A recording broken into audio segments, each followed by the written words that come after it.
Hello friends, आज हम पढ़ेंगे विजन आईएएस की मैगजीन जून 2025 की। इसमें हम टॉपिक देखेंगे। सबसे पहला इन्होंने टॉपिक दिया है राज्य व्यवस्था का, पॉलिटी एंड गवर्नेंस।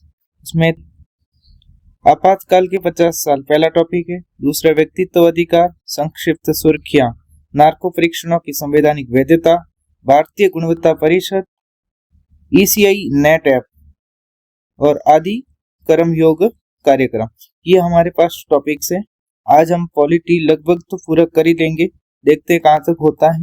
मैंने ये किया है कि जैसे ये बड़ा टॉपिक है तो इसके मैंने संक्षिप्त नोट्स बनाए हैं और इसके संक्षिप्त नोट्स बनाए हैं, और ये तो वैसे ही समरी है तो मैंने इसको नहीं बनाया, दोनों की समरी बनाई है। आगे देखते हैं। पहला टॉपिक भारतीय राज्य व्यवस्था में है कि आपातकाल के 50 साल इमरजेंसी लगी थी। आज से मतलब ये 50वीं साल चल रही है, क्योंकि 75 में लगी थी, 2025 चल रहा है तो 50 साल पूरे हो गए आपातकाल लगे हुए को। इसलिए यूपीएससी का ये ट्रेंड रहता है कि कभी 50 वर्ष किसी का पूरा हुआ हो या 100 वर्ष पूरा हुआ हो या 75 वर्ष पूरा हुआ, तो वो क्वेश्चन आ सकते हैं, तो उसकी संभावना रहती है। इसलिए इन्होंने मैगजीन में क्वेश्चन टॉपिक डाला है कि आपातकाल के 50 वर्ष सुर्खियों में क्यों है, क्योंकि 25 जून 1975 को भारत में राष्ट्रीय आपातकाल की घोषणा की गई थी। वो तारीख है कि 21 मार्च 1977 तक प्रभावी रहा था। 25 जून 1975 में लगा था और 21 मार्च 1977 तक प्रभावी रहा था। इस वर्ष 2025 में इस घटना को 50 वर्ष पूरे हुए, इसलिए ये सुर्खियों में है। 1975 में आपातकाल क्यों लगाया गया था? इसमें कारण है कि सामाजिक कारण क्या क्या है। तो उस समय देश में सरकार के खिलाफ व्यापक स्तर पर विरोध प्रदर्शन चल रहे थे। उस टाइम सरकार थी इंदिरा गांधी की, तो उनके विरोध में प्रदर्शन हो रहे थे, हड़तालें हो रही थी, आंदोलन हो रहे थे, जिनमें कौन थे? जयप्रकाश नारायण के नेतृत्व में थे। जेपी आंदोलन बोलते हैं इनको, जेपी आंदोलन, क्योंकि जयप्रकाश नारायण जो कि यूपी से आते हैं, उनके नेतृत्व में आंदोलन होते थे। किनके विरोध में? सरकार के विरोध में। इस आंदोलन ने इंदिरा गांधी की सरकार पर गंभीर सवाल उठाए कि जयप्रकाश नारायण ने इंदिरा गांधी की सरकार पर गंभीर सवाल उठाए। इन सब के चलते सरकार ने दावा किया कि देश में शांति व्यवस्था बनाए रखने के लिए आपातकाल लगाना जरूरी है। इंदिरा गांधी ने बताया कि शांति व्यवस्था बनाए रखने के लिए आपातकाल जरूरी है। तो हुआ ये कि 1971 के युद्ध के बाद आर्थिक संकट, पहला हमने पढ़ा सामाजिक अशांति, कारण क्या क्या है हम ये पढ़ रहे हैं, तो सामाजिक अशांति पढ़ा। फिर हमारा दूसरा कारण ये है कि 1971 के युद्ध के बाद आर्थिक संकट आ गया था। 1971 में भारत पाक युद्ध हुआ था, तो उस समय आर्थिक संकट आ गया था। तो युद्ध के बाद देश गंभीर आर्थिक समस्याओं जैसे महंगाई, बेरोजगारी, आर्थिक ठहराव से जूझ रहा था। वैश्विक तेल संकट ने इस स्थिति को और बिगाड़ दिया। वैश्विक स्तर पे तेल के भाव, कच्चे तेल के भाव बढ़ गए थे। इसलिए ये क्या हुआ कि महंगाई बढ़ गई, बेरोजगारी और आर्थिक ठहराव में जूझ रहा था। इसलिए दूसरा कारण बताया। तीसरा कारण बता रहे राजनीतिक कारण उस समय के क्या हुआ? इलाहाबाद हाईकोर्ट ने उत्तर प्रदेश राज्य बनाम जय नारायण बाद में इंदिरा गांधी के चुनाव को रद्द कर दिया गया। ये इंदिरा गांधी के चुनाव को रद्द किया इलाहाबाद हाईकोर्ट ने। तो साथ ही उन पर चुनाव में गड़बड़ी करने का आरोप भी लगाया गया। न्यायालय ने इस फैसले और बढ़ती राजनीतिक अशांति के चलते इंदिरा गांधी ने सत्ता को अपने हाथ में रखने के उद्देश्य से आपातकाल की घोषणा की। सबसे ज्यादा इसका यूज किया गया, मानते हैं कि राजनीतिक कारण से ही इन्होंने आपातकाल लगाया था, ये माना जाता है। तो वो कारण क्या था कि उत्तर प्रदेश के हाईकोर्ट ने, इलाहाबाद हाईकोर्ट है, उसने उत्तर प्रदेश बनाम जय नारायण वाद एक केस था, उस केस में इंदिरा गांधी के चुनाव को रद्द कर दिया और उन पर आरोप लगाया कि चुनाव में गड़बड़ी हुई है, उसका आरोप लगाया। तो इंदिरा गांधी को लगा कि उनकी सरकार जा सकती, उस उद्देश्य उनकी सरकार को बचाने के लिए उन्होंने आपातकाल की घोषणा कर दी थी। आपातकाल के दौरान प्रमुख संविधान संशोधन क्या क्या हुए थे? आपातकाल जब लगाया था तो उस समय क्या क्या संशोधन किए गए संविधान में? तो सबसे पहला संविधान संशोधन इस टाइम में 38वां संविधान संशोधन हुआ, जो कि 1975 में हुआ। इस संशोधन ने राष्ट्रपति द्वारा आपातकाल की उद्घोषणा को न्यायिक समीक्षा से बाहर रखा।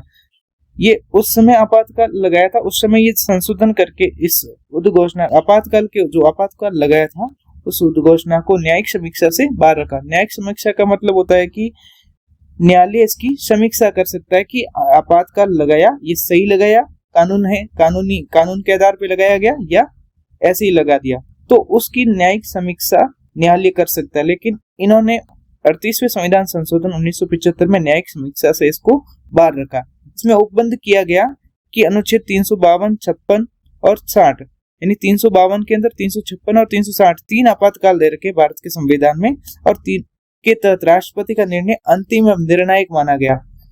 इस 38वें संविधान संशोधन के द्वारा ही ये जोड़ा गया 352, 56 और 60 के तहत कि अंतिम निर्णायक कौन होगा, राष्ट्रपति का निर्णय ही होगा, वो अंतिम होगा। और 39वां संविधान संशोधन भी 1975 में हुआ। इसने क्या किया, राष्ट्रपति, उपराष्ट्रपति, प्रधानमंत्री और लोकसभा अध्यक्ष के चुनाव विवादों का तय करने के तरीके में बदलाव किया गया। अब ये विवाद संसद द्वारा निर्धारित किसी प्राधिकरण द्वारा तय किए जाने थे। इसका अर्थ था कि इन पदों को न्यायपालिका के न्यायिक दायरे से प्रभावी ढंग से बाहर किया गया।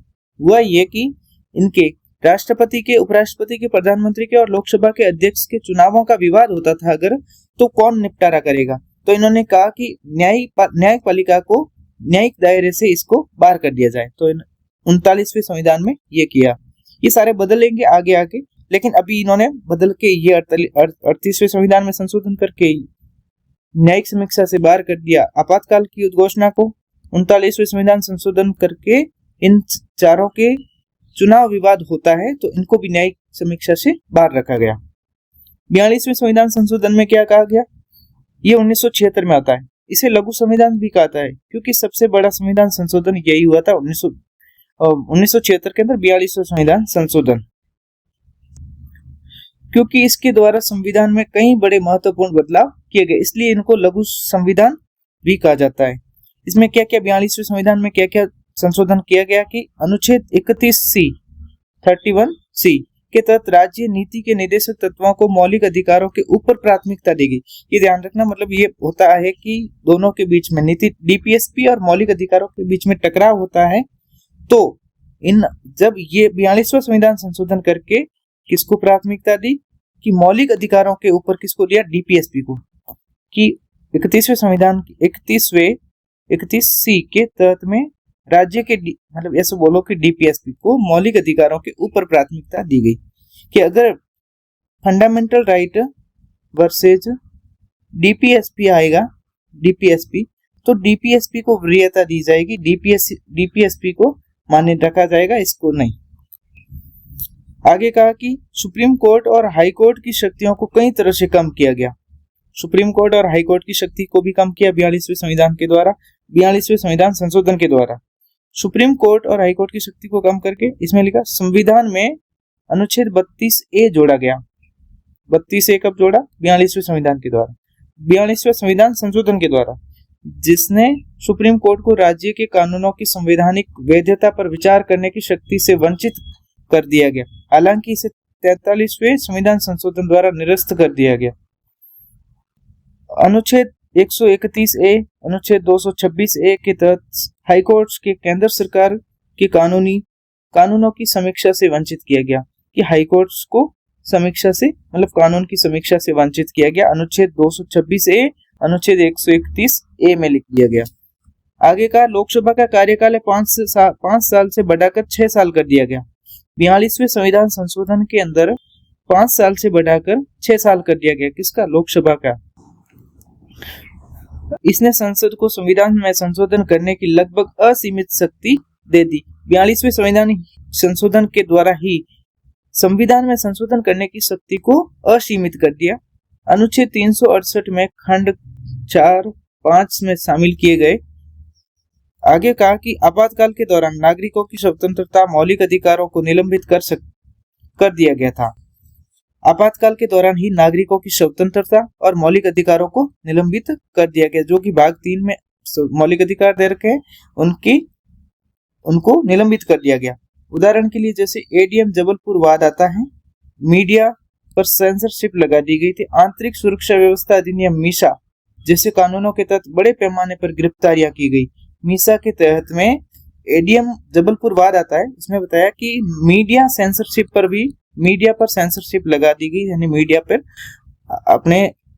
मीडिया पर रोक लगा दी, एक तरह से ऐसा मानना। आपातकाल के बाद का क्या सुधार हुए?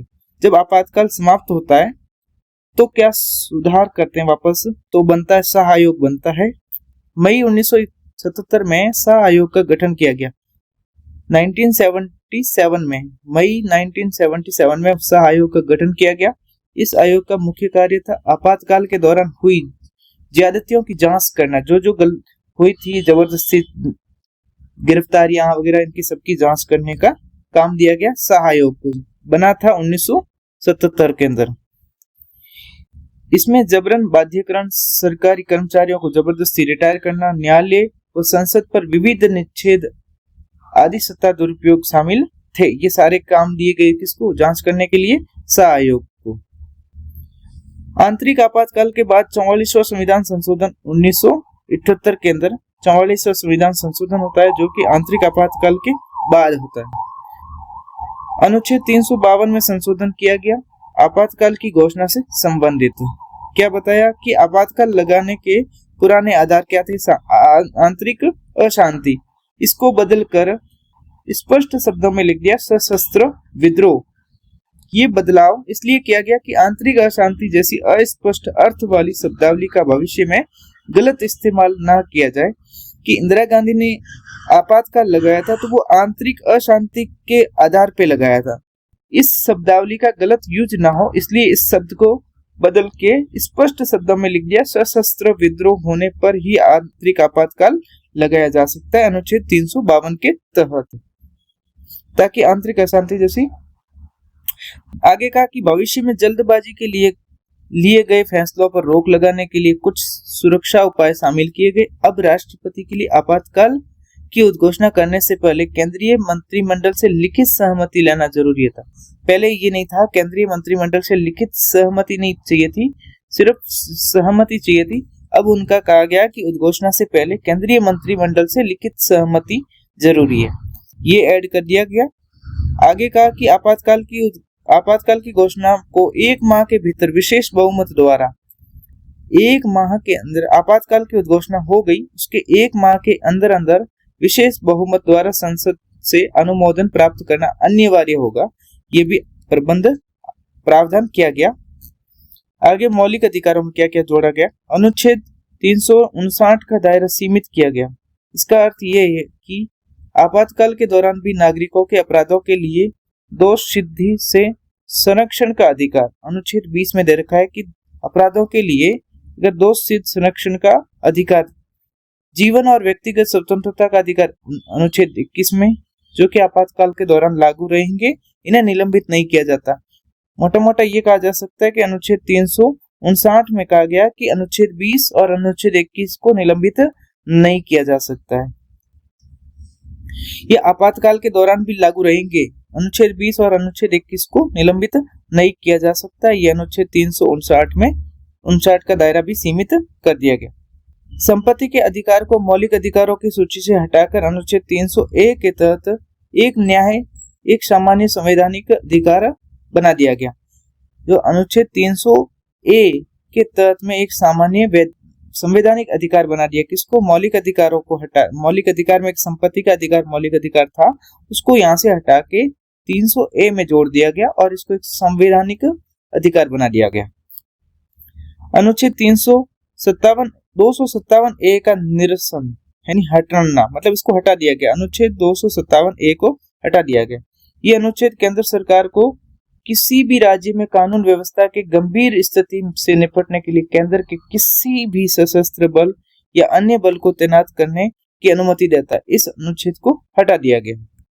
अनुच्छेद 257A को हटा दिया गया।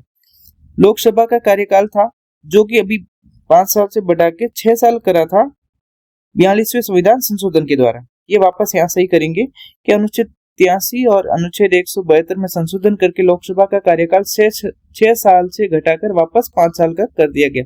आज हमारे 5 साल का ही कार्यकाल होता है लोकसभा का।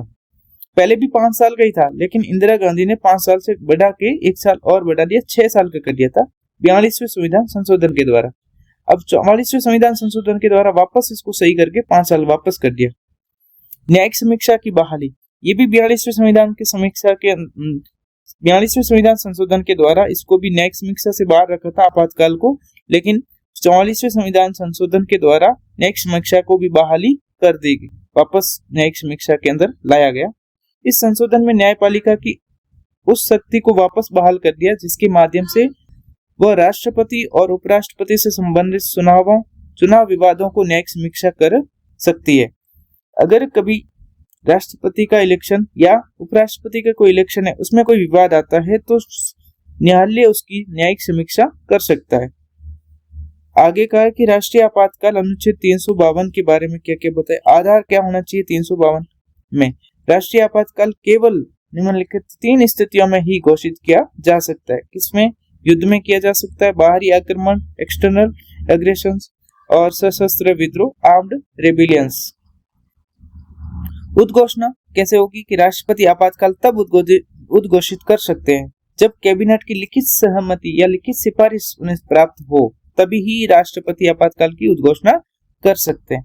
संसदीय स्वीकृति कैसे होगी? तो आपातकाल की घोषणा को 1 माह के भीतर संसद के दोनों सदनों लोकसभा और राज्यसभा से अनुमोदन मिलना जरूरी है, और वो भी विशेष बहुमत के साथ 1 महीने के अंदर।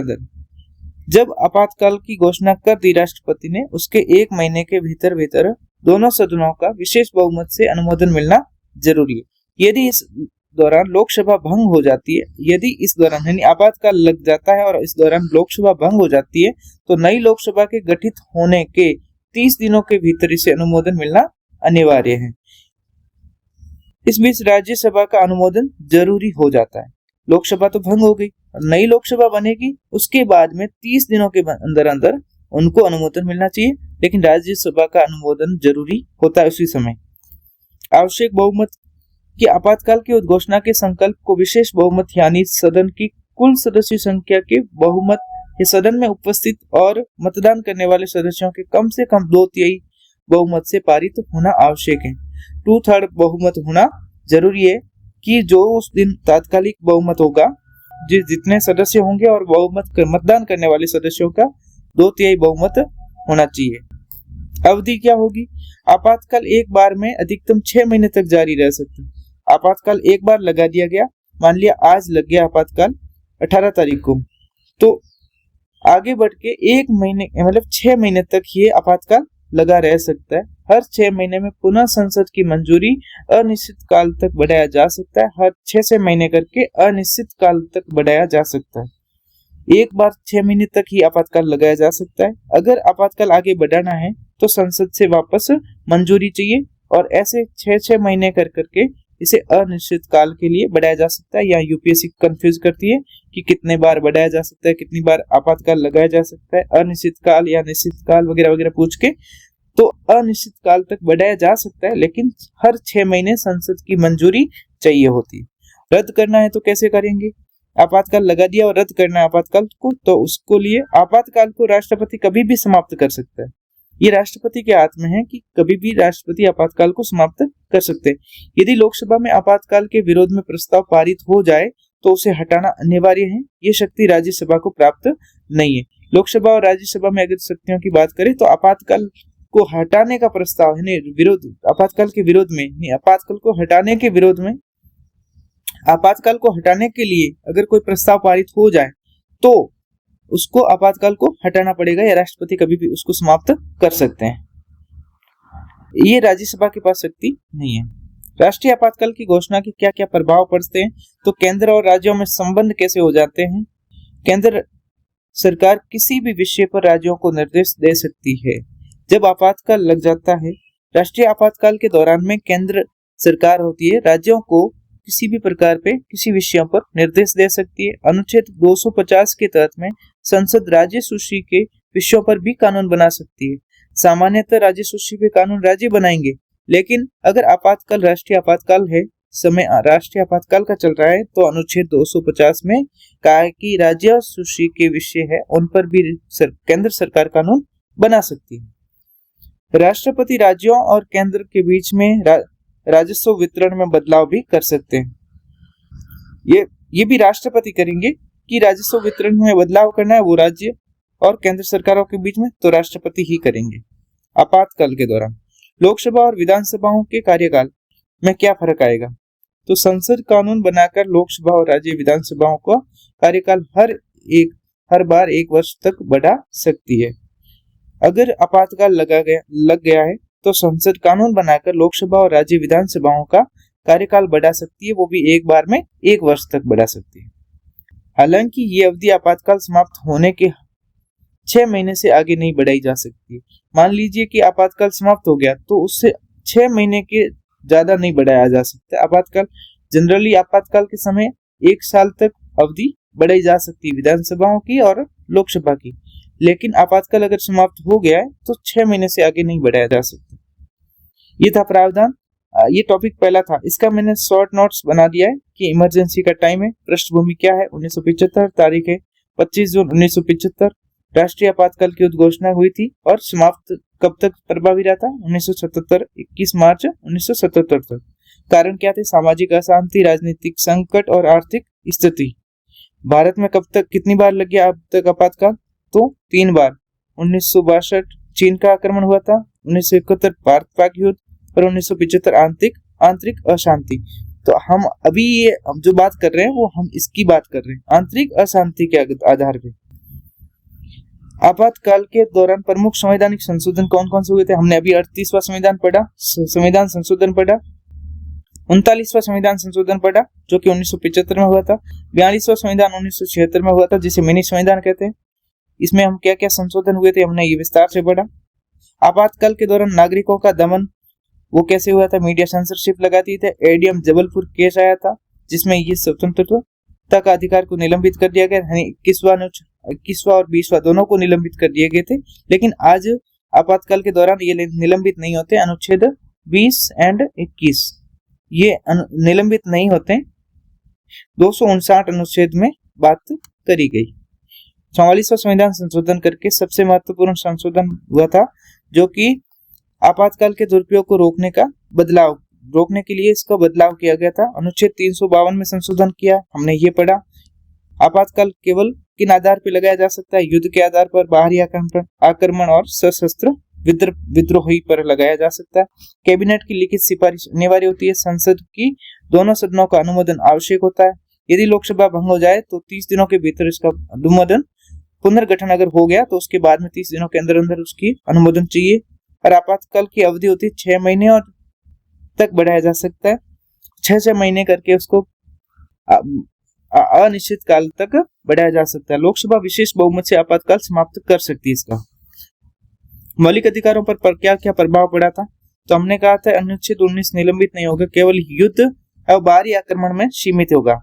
अनुच्छेद 20 और 21 तो जीवन और व्यक्तिगत स्वतंत्रता होती है जो कि अनुच्छेद 21 में दे रखी है, निलंबित नहीं किए जा सकते आपातकाल के दौरान भी। केंद्र राज्य संबंधों पर क्या प्रभाव पड़ा था ये हमने देख लिया, निष्कर्ष में आप देख सकते हैं। तो ये था पहला टॉपिक। आगे इन्होंने टॉपिक दिया है दूसरा, व्यक्तित्व अधिकार यानी पर्सनालिटी राइट्स। ये सुर्खियों में क्यों है? क्योंकि हाल ही में दिल्ली हाईकोर्ट ने अपने एक फैसले के माध्यम से सदगुरु जग्गी वासुदेव के व्यक्तित्व अधिकारों को एआई के जरिए वेबसाइट और प्लेटफॉर्म द्वारा उपयोग से सुरक्षित किया गया। कहा है कि अन्य संबंधित तथ्य क्या है? इस दौरान हाईकोर्ट में एआई टूल्स के दुरुपयोग से किसी व्यक्ति की आवाज, चेहरे के हाव भाव हूबहू नकल करने वाले डीप फेक पर चिंता जताई। इन टूल का किसी व्यक्ति के व्यक्तित्व अधिकारों का हनन करने के लिए उपयोग किया जा रहा था। एआई का दुरुपयोग को रोकने के लिए ये ऐसा कह सकते हैं। इससे न केवल किसी व्यक्ति की प्रतिष्ठा, निजता को खतरा होता है, बल्कि सार्वजनिक हस्तियों के तो आर्थिक हितों पर भी असर पड़ता है। ऐसा इस कारण क्योंकि उनका चेहरा, नाम, अक्षर किसी उत्पाद और उद्देश्य को प्रचारित करने के लिए उपयोग किया जाता है। व्यक्तित्व अधिकारों के बारे में क्या क्या है देखते हैं कि व्यक्तित्व अधिकार किसी व्यक्ति के अपने व्यक्तिगत गुणों, नाम, छवि, आवाज, शक्ल, सूरत, विशिष्ट हाव भाव, लक्षणों के अनधिकृत उपयोग को नियंत्रित करने के अधिकार होते हैं। इन अधिकारों को वाणिज्यिक और गैर वाणिज्यिक दोनों के पहलू शामिल है। इसमें वाणिज्यिक और गैर वाणिज्यिक दोनों पहलू इसमें शामिल है। भारत में किसी भी कानून के व्यक्तिगत अधिकारों को स्पष्ट रूप से उल्लेखित नहीं किया गया। भारत के संविधान में या कानून में व्यक्तिगत अधिकारों को स्पष्ट रूप से उल्लेख नहीं किया गया। व्यक्तिगत अधिकारों के क्या क्या घटक हैं? तो पब्लिसिटी का अधिकार, ये किसी व्यक्ति की छवि आदि को बिना अनुमति या संविदात्मक मुआवजे के व्यावसायिक रूप से दुरुपयोग होने से बचाने के अधिकार से संबंधित हैं। ये अधिकार ट्रेडमार्क अधिनियम 1999 और कॉपीराइट अधिनियम 1957 जैसे कानूनों द्वारा आंशिक व अप्रत्यक्ष रूप से शामिल तो किया गया है। किस किस में किया गया? ट्रेडमार्क्स अधिनियम 1999 और कॉपीराइट अधिनियम 1957 के अंदर। निजता का अधिकार, राइट टू प्राइवेसी, इसमें किसी व्यक्ति के व्यक्तित्व को बिना उसकी अनुमति के सार्वजनिक रूप से प्रदर्शित न करने का अधिकार शामिल है। यानी राइट टू प्राइवेसी में बताया गया कि किसी व्यक्ति की बिना अनुमति के सार्वजनिक रूप से प्रदर्शित न करने का अधिकार दिया गया। निजता का अधिकार मोटे तौर पर संविधान के अनुच्छेद 21 में न्यायमूर्ति के.एस. पुट्टास्वामी केस में आया था। ये मामला 2017 में सुप्रीम कोर्ट द्वारा दिए गए फैसले के तहत निजता का अधिकार जोड़ा गया। पुट्टास्वामी केस सुप्रीम कोर्ट ने कहा कि अनुच्छेद 21 में ही निजता का अधिकार भी शामिल है। भारत में मरणोपरांत व्यक्तित्व अधिकार का क्या कानून है वो देखते हैं कि भारत में मरणोपरांत व्यक्ति अधिकारों को स्पष्ट रूप से किसी कानून में मान्यता नहीं दी गई है। प्रतीक और नाम, अनुचित उपयोग की रोकथाम अधिनियम 1950, इस अधिनियम की अनुसूची में सूचीबद्ध कुछ गणमान्य व्यक्तियों जैसे महात्मा गांधी, प्रधानमंत्री आदि के नामों और प्रतीकों के अनधिकृत उपयोग पर रोक लगाई गई है। कौन सा है? मरणोपरांत के बारे में कानून क्या है कि प्रतीक और नाम का उपयोग नहीं किया जा सकता। वो कैसे? किन व्यक्तियों के बताया कि महात्मा गांधी है या प्रधानमंत्री के नामों का या प्रतीकों का अनधिकृत उपयोग नहीं किया जा सकता। दीपा जयकुमार बनाम A.L. विजय मामला, इसमें कहा कि मद्रास हाईकोर्ट ने निर्णय दिया कि किसी व्यक्ति की मृत्यु के साथ ही उसके व्यक्तित्व, अधिकार या प्रतिष्ठा या निजता भी समाप्त हो जाती है। कि अगर किसी इस केस में बताया कि मद्रास हाईकोर्ट ने कहा कि जब व्यक्ति की डेथ होती है तो प्रतिष्ठा और निजता भी समाप्त हो जाती है। इसके अलावा उस व्यक्ति के व्यक्तित्व, अधिकार और कानूनी उत्तराधिकार का विरासत में नहीं मिल सकते हैं। ये आगे थोड़ा और बचा है, इसको देखते हैं कि भारत में व्यक्तिगत अधिकारों पर महत्वपूर्ण न्यायिक निर्णय क्या क्या दे रखे हैं। ICC डेवलपमेंट लिमिटेड बनाम अरवी इंटरप्राइजेस 2003 दिल्ली हाईकोर्ट में इस वाद का आया था। इस वाद में दिल्ली हाईकोर्ट ने कहा कि किसी व्यक्ति से उसके राइट टू पब्लिसिटी को छीनने का कोई भी प्रयास अनुच्छेद 19 और 21 का उल्लंघन माना जाएगा। ये ICC डेवलपमेंट में बताया गया दिल्ली हाईकोर्ट ने। अरुण जेटली बनाम नेटवर्क सॉल्यूशंस प्राइवेट लिमिटेड अन्य बनाम दिल्ली हाईकोर्ट में ये भी निर्णय दिया गया। दिल्ली हाईकोर्ट ने कहा कि इंटरनेट पर किसी व्यक्ति की लोकप्रियता या प्रसिद्धि उसके वास्तविक लोकप्रियता या प्रसिद्धि से अलग नहीं होगी। ये अरुण जेटली का केस था। अरुण जेटली वित्त मंत्री भी रहे हुए हैं, जो कि आज पास्ट है। रजनीकांत बनाम वर्षा प्रोडक्शन, ये मद्रास हाईकोर्ट में केस था 2015 के। न्यायालय ने निर्णय दिया कि किसी सेलिब्रिटी का नाम, छवि, शैली का विकास उसके सहमति के बिना उपयोग करना व्यक्तित्व अधिकारों का उल्लंघन माना जाएगा। निष्कर्ष दिया इन्होंने विजन ने कि विशिष्ट कानून का अभाव, बौद्धिक संपदा कानूनों के तहत अपर्याप्त सुरक्षा, व्यक्तित्व अधिकारों के परिवर्तन में एक बड़ी चुनौती बना हुआ है। AI द्वारा निर्मित फेक कंटेंट की सक्रिय निगरानी और रोकथाम के लिए एक व्यापक कानूनी ढांचा और सरकारी एजेंसियों का सशक्तिकरण समय की मांग है। ये था बड़े 2 टॉपिक जिसका मैंने संक्षिप्त या समरी बताई कि व्यक्तिगत अधिकार परिभाषा। व्यक्तिगत अधिकार किसी व्यक्ति के पहचान संबंधी गुणों जैसे नाम, छवि, आवाज, हस्ताक्षर, शैली, तो हाव भाव आदि के अनाधिकृत उपयोग को रोकने का अधिकार है। ये इसकी परिभाषा है। इसके मुख्य घटक क्या है? सार्वजनिकता का अधिकार, राइट ऑफ पब्लिसिटी। इसमें ये आप पढ़ लेना, 2 कानून थे कॉपीराइट के। निजता का अधिकार, इसमें भी बताया गया है। ये पुट्टास्वामी केस 2017 में जोड़ा गया अनुच्छेद 21 के तहत। भारत में विधिक आधार क्या है? तो प्रसिद्ध नाम प्रतिबंध अधिनियम 1950। इसमें कुछ नाम लिए थे, जैसे कि महात्मा गांधी और प्रधानमंत्री के नाम लिए थे। दीप बनाम PS शर्मा केस, इसमें भी अधिकार व्यक्तित्व का प्रसारण मृत्यु के बाद भी हो सकता है। किसी दिवंगत व्यक्ति की पहचान का गलत उपयोग देयता बन सकती है। निजता व आर्थिक हितों का उल्लंघन, ये सब डीप फेक का उपयोग विज्ञापन सामग्री बनाने में बढ़ रहा है। कानूनी सुरक्षा की आवश्यकता है। भारत में महत्वपूर्ण न्यायिक निर्णय ICC डेवलपमेंट के बारे में बताया था अभी। और अंजना साहू बनाम हिंदी समाचार पत्र, ये किसी व्यक्ति की पहचान का अनुचित प्रदर्शन और दुरुपयोग से स्वीकार्य नहीं होगा। रणवीर सिंह बनाम मोर शॉपकीपर्स, इसमें भी बताया कि व्यक्तित्व अधिकार का उल्लंघन का बताया गया। निष्कर्ष में दिया कि AI, डिजिटल मीडिया और डीप फेक तकनीक के युग में व्यक्तित्व अधिकारों की सुरक्षा चुनौतीपूर्ण होगी। भारत में अभी व्यक्तित्व अधिकारों पर कोई समर्पित कानून नहीं है, पर न्यायालयों ने इसे संविधान के अनुच्छेद 21 से जीवन व स्वतंत्रता की व्यापक व्याख्या में शामिल किया है। भविष्य में इन अधिकारों की स्पष्ट सुरक्षा हेतु विशेष कानून बनाने की आवश्यकता की महसूस किया जा रहा। ये था हमारे 2 टॉपिक पॉलिटी के, जो कि हमने पढ़ा। नेक्स्ट क्लास में हम पढ़ेंगे संक्षिप्त सुर्खियां, जो कि पॉलिटी की कुछ 3-4 टॉपिक है। वो कंप्लीट करने के बाद हम नेक्स्ट टॉपिक पे बढ़ेंगे।